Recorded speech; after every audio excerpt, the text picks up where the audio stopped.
হয় ৰে আজি তুমি কাম চাম কৰিব নালাগে কিয় মোৰ মায়ে আহি আছে তোমাক যদি কাম কৰা দেখা পায় মোক বটিব তুমি কাম কৰিব নালাগে তুমি আৰামছে গা পা ধুই কেনে বহি থাকা আজি সব কাম মই কৰিম হ'ব আজিয়ে সুযোগ পাইছো তোমাক গালি খুৱাইহে এৰিম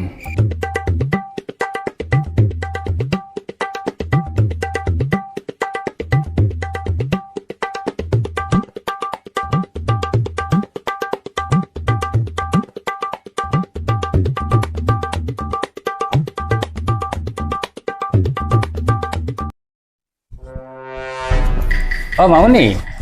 তোমাৰ মা অহা কথা আছিল ক'ত মোৰ মা নাহে তোমাৰ মা আহিব বুলি ঘৰৰ সব কাম মই কৰিলো